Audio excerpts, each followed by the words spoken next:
Boa tarde, meus alunos do Geraldo Melo, meus alunos do primeiro ano do ensino médio. Fazendo esse vídeo hoje para a gente falar um pouco sobre Roma. Roma é o último conteúdo desse período, do segundo período, e a gente vai, como Roma é um assunto muito grande, eu preferi fazer essa videoaula dividida em 2 ou 3 videoaulas. Hoje eu vou falar um pouco sobre a fundação de Roma, sobre o período da monarquia, sobre a república. E na próxima aula a gente fala sobre o império e também sobre a queda do Império Romano e o surgimento dos povos bárbaros e as consequências desse fim do Império. Primeira coisa, Império Romano. O Império Romano talvez seja o império que teve a maior duração ao longo da história. O Império Romano durou cerca de 1000 anos, de sua fundação até a sua queda. E como império, algo em torno de 400 anos, se você contar o Império Romano como um todo. Aí teve a queda do Império Romano do Ocidente, e depois o Império Romano do Oriente, que é o Império Bizantino, durou mais 1000 anos ainda. Mas Roma, e em tamanho, o Império Romano é o segundo maior império contínuo de todos os tempos, perdendo apenas para o Império Mongol, com a diferença que o Império Romano ele foi colonizado. Então os romanos dominaram efetivamente toda essa área, o que não aconteceu com o Império Mongol. Outra questão de Roma. Roma foi um império que surgiu, que nos deixou para nós, povos latino-americanos, uma vasta cultura, uma vasta herança cultural. Do Império Romano nós herdamos as línguas latinas, que são todas as línguas originadas do latim: português, espanhol, francês, romeno, catalão, italiano. Todas essas línguas têm como matriz original o latim, que era a língua falada em Roma. Nós herdamos o Código Civil, o nosso direito é baseado no direito romano. Então, nosso o Código Civil brasileiro e dos países ditos democráticos, é baseado nas leis romanas. Os nossos cargos, por exemplo, a República, nós vivemos numa República baseada nos ideais romanos. Os cargos de magistrado, todos são baseados na magistratura romana, na cultura, na forma de governo romano. Nós temos, então, Roma é o império que marcou. Os romanos, eles tinham uma noção de civilização muito avançada para a época. E eles tinham a característica de assimilar tudo que vinha de bom dos países que eles conquistavam. Primeira coisa que nós vamos falar sobre Roma, o mito fundador. A lenda da fundação de Roma é o seguinte: durante a guerra de Troia entre gregos e troianos, um general chamado Enéas fugiu de Troia, navegou pelo mar Mediterrâneo até chegar na região da Itália, onde fundou uma cidade. E dessa cidade, os seus descendentes se tornaram os reis dessa cidade. Até que um descendente de Enéas, desse troiano que fugiu, foi deposto pelo irmão dele. Ele era rei e o irmão dele, depois ele, prendeu ele. Só que o que acontece? Esse rei teve uma profecia que os netos do irmão dele iam crescer e iam matar ele. Iam devolver o trono para o irmão. Então, quando os meninos nasceram, ele pegou os meninos e colocou dentro de um cesto para que eles morressem e jogou no rio. Esses meninos foram encontrados por uma loba, como vocês podem ver nessa imagem. Essa imagem fica no centro de Roma. É o mito fundador de Roma, a loba. Roma é representado como uma loba que protege seus filhotes. E essa loba amamentou essas crianças. Essas crianças foram encontradas por um pastor depois, cresceram, descobriram quem eles eram, mataram o tio e devolveram o trono para o avô. Só que eles decidiram o quê? Fundar uma nova cidade. Decidiram que não iriam viver na cidade, resolveram fundar uma cidade. O nome desses dois era Rômulo e Remo.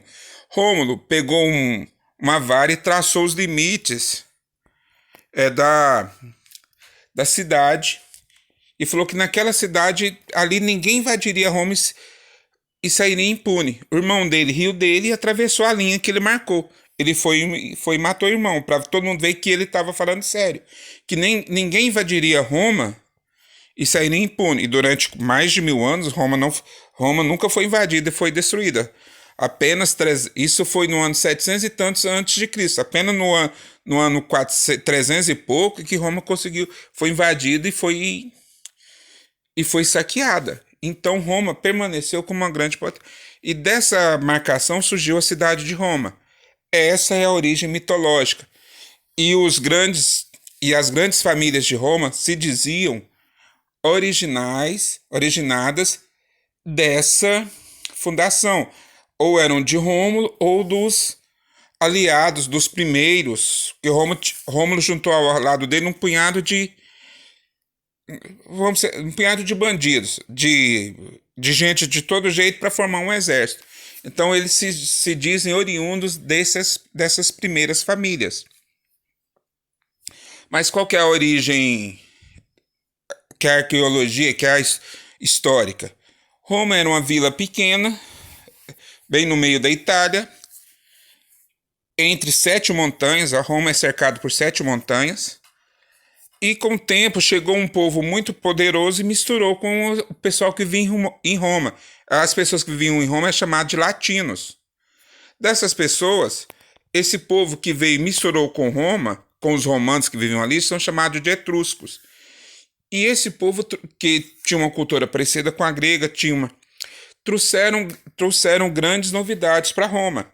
E foi quando Roma começa a monarquia. Então a história de Roma é dividida em 3 períodos. A monarquia, que vai de 700 e pouco até 509, em que Roma foi governada pelos reis etruscos, que era esse povo, até que em 509, Brutus expulsou o último rei etrusco e fundou a República. Então, de 509 até o ano 27 a.C., quando começou o Império, Roma é chamada de República, é governada pelos cônsules, por um grupo que domina a cidade. Não tem rei. Ela é governada pelas magistraturas, pelas assembleias e pelo Senado, que a gente vai falar daqui um pouco. E esse foi o período que Roma se expandiu. Roma conseguiu se tornar um grande império, que é o que nós vamos falar. Então, Roma é dividida em monarquia, república e império, que vai desde quando Otaviano ou Otávio Augusto se torna o primeiro imperador, e vai até que o último imperador em 429, alguns dão 300 e pouco, outros 429, quando Roma é conquistada pelos povos germânicos, pelos bárbaros germânicos, dando origem à Idade Média, marcando o fim da Idade Antiga e dando origem à Idade Média. Então nós vamos falar um pouco sobre monarquia. Monarquia, esse período é um período em que Roma foi dominada pelos etruscos, que introduziram a escrita, introduziram muitos costumes gregos. Vamos lembrar que a Itália, na época, era dominada pela Grécia. Quase todas as cidades que existem hoje na Itália, como Milão, como Nápoles, como Siracusa, Florença, todas essas cidades eram cidades gregas. Tanto que a Itália era chamada de Magna Grécia. Então, com a deposição do último rei, Roma passa a ser uma república. O que quer dizer república? A palavra república vem do latim. São 2 palavras. Res, que é coisa, e publica, ou seja, de todo mundo. Então, república, coisa de todo mundo, ou seja, de todos os romanos. Então, todo mundo participava do governo de Roma, apesar de não ser bem assim. Como que era a divisão social de Roma? Roma ela era dividida em 2 classes principais. Os patrícios. Quem que eram os patrícios? Eram os romanos, descendentes dos primeiros romanos, das primeiras famílias. os patrícios eles eram os grandes fazendeiros, os grandes proprietários de terra e também os comandantes do exército.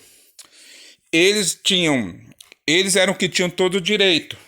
Abaixo dele vinha quem? Os plebeus, que era um grupo de romanos também, mas que não eram proprietários de terra. Eles eram artesãos, participavam do exército, eles eram comerciantes, mas não tinham direitos políticos.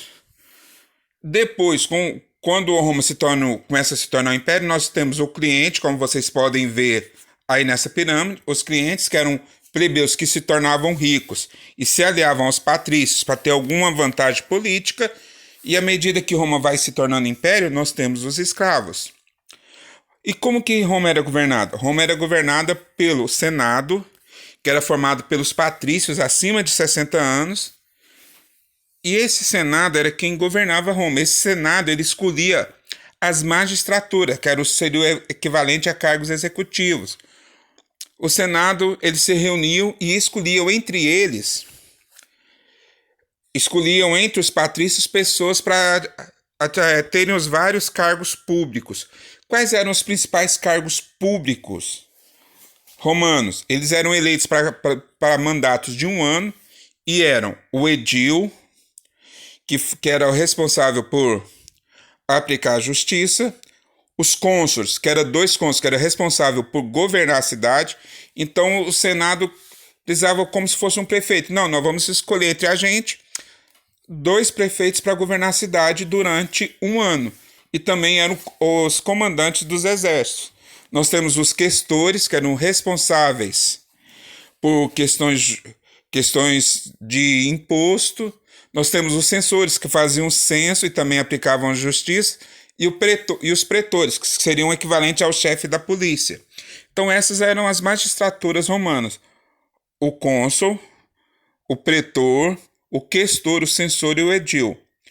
Esses cargos eram eleitos para mandatos de 1 ano e eram responsáveis pelo cônsul, comandante do exército, equivalente a prefeito, a governador, o censor, que fazia o censo, o pretor, que era equivalente à polícia, o questor, que cuidava das coisas religiosas e aplicava a justiça, e o edil também ajudava na justiça.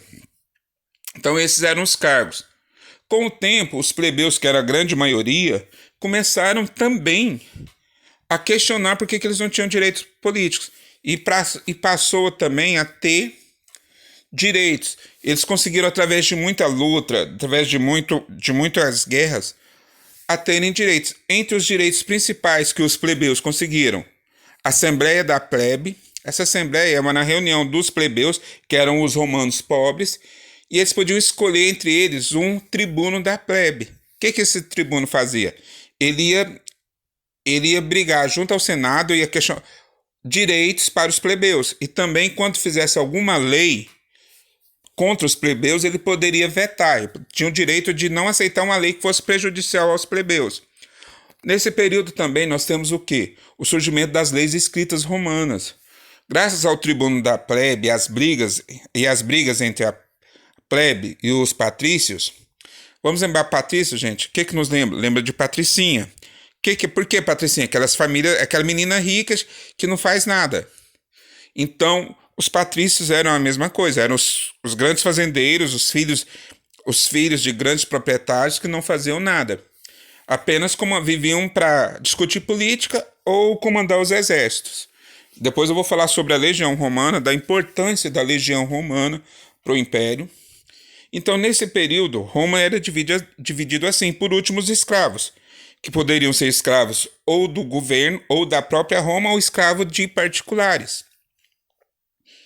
E durante esse período da República, de praticamente 500 anos, de 509 a.C. até 27 a.C., Roma conquistou uma grande quantidade de terra, se tornou um vasto império. Ela conquistou toda a Itália, se expandiu, conquistou toda a Itália. E aí nós temos um episódio muito importante, que é chamado as Guerras Púnicas. O que são guerras púnicas? São 3 guerras durante 100 e poucos anos entre Roma e Cartago. Cartago era uma colônia fenícia, daqueles povos comerciantes, que ficava bem na África, bem de frente Roma. E Cartago era a grande potência do mundo na época. Então, as duas grandes potências cresceram e estavam lutando para dominar o Mediterrâneo. Todas as duas tinham interesse no comércio e na luta pelo Mediterrâneo. E durante 100 anos, as duas lutaram. Nós temos a famosa história de Aníbal, que era o general de Cartago, que entrou com os elefantes pela Europa, levou os elefantes até perto de Roma para atacar Roma por trás. Quando Roma descobriu que Aníbal estava levando os elefantes para Roma, Roma atacou Cartago e obrigou Aníbal a voltar. E com isso ele destruiu Cartago. Quando Roma destruiu Cartago, Roma se tornou a grande potência do Mediterrâneo. Como vocês podem ver nessa imagem do Império Romano, Roma se tornou o maior império da época. Ela dominou todo o Mediterrâneo praticamente. Faltava apenas conquistar o Egito e algumas regiões da Gália, que é equivalente à França e um pedaço da Alemanha hoje. Nesse período, durante as várias mudanças, três homens em Roma decidiram governar Roma. Falou, não, nós vamos governar Roma. Nós vamos nos unir e vamos dominar Roma. Esses homens eram Pompeu, que era o maior general romano, ou o general mais importante, Marcos Crasso, que era o homem mais rico de Roma, e um jovem general que estava começando a ficar famoso, começando a se destacar. Ele já tinha um cargo religioso, que era o Sumo Pontífice, que era o cargo religioso mais importante de Roma, e era um general que estava começando a se destacar também, chamado Júlio César, o famoso Júlio César. Então os três se uniram e decidiram governar Roma e formaram o primeiro triunvirato. Por que triunvirato? 3 em 1, ou 3 formavam um só para governar Roma. E essa aliança entre eles durou algum tempo. Apesar da inveja entre Pompeu e Júlio César, para ver quem que era o melhor general, o que eles fizeram? Júlio César tinha uma filha de 16 anos, Júlio César tinha nessa época 30 e poucos anos, tinha uma filha de 16 anos. E Pompeu já era um senhor já de 40 e tantos anos. Aí Pompeu casou com a filha de Júlio César. Então, como ele era casado com a filha de Júlio César, era genro de Júlio César, eles não brigavam. E Crasso, que era mais velho e era muito rico, ele controlava os dois. Pompeu foi lutar no Oriente Médio, ali na região de Israel, aquela região dali, e Júlio César foi para a Espanha, onde é a Espanha hoje, que seria aqui no mapa, vocês podem ver Espanha, lutou na Espanha e depois foi para a Gália, região da França. E na Gália se tornou o maior general. Ele teve as vitórias que ele teve na Gália, que não fazia parte do Império Romano, e ele conseguiu conquistar a Gália e se tornou o grande general, despertaram inveja de Pompeu. Júlio César se tornou general muito famoso e ele era muito esperto. Por quê? Ele ia para a guerra, vencia a guerra, pegava o tesouro dos inimigos e mandava para Roma, junto com a história da batalha. Chegava lá os jornaleiros, que eram uma espécie de pessoas que iam contar a história de Júlio César, como que ele tinha vencido os seus inimigos, e dava também dinheiro para os pobres, para os plebeus, que eram os pobres. Falei, olha, e aqui está a recompensa, aqui está o tesouro que Júlio César ganhou, para provar como ele é bom para vocês. Então ele fazia propaganda e ainda dava dinheiro para os pobres, e os pobres ficavam felizes da vida. E Júlio César foi se tornando cada vez mais famoso. Nesse período aconteceu duas coisas. Primeiro, Crasso, que era o ricaço da turma, o que era o mediador que controlava um e outro, morreu. E a filha de Júlio César, que era casada com Pompeu, morreu no parto. E com isso, Júlio César e Pompeu romperam a aliança e começaram uma guerra entre eles. Júlio César foi mandado, e Júlio César era aliado dos plebeus, que eram os pobres, que era a maioria, mas não tinham poder político. E Pompeu era aliado do Senado, que eram os patrícios, que eram os ricos. E Júlio César teve que voltar para Roma. Chegando em Roma, ele chegou com os exércitos, e Roma tinha uma lei: nenhum general podia entrar em Roma com os exércitos. Tem um rio perto de Roma, você tinha que deixar o exército antes do rio e atravessar o rio e ir para Roma sem o exército. Júlio César sabia que se ele atravessasse sem os exércitos, ele ia ser preso e ia ser morto. Se ele atravessasse com os exércitos, era uma declaração de guerra. Aí só restava a ele vencer ou morrer. De noite ele teve um sonho que a deusa da fortuna mandou ele atravessar o rio com o exército. Ele reuniu todos os seus generais, todos os comandantes das legiões romanas que estavam sob o comando dele e disse a seguinte frase, que é a famosa frase que eu coloco na prova de vocês. Vocês lembram que toda a prova minha, a atividade minha, lá embaixo está uma frasezinha? Aleias jacta est. A sorte está lançada. Ou seja o que a sorte quiser, seja o que Deus quiser. E atravessou. E apesar de todas as expectativas contrárias, ele foi derrotando Pompeu. Derrotou Pompeu em Roma, Pompeu fugiu para a Grécia, ele derrotou Pompeu na Grécia, Pompeu fugiu para o Egito.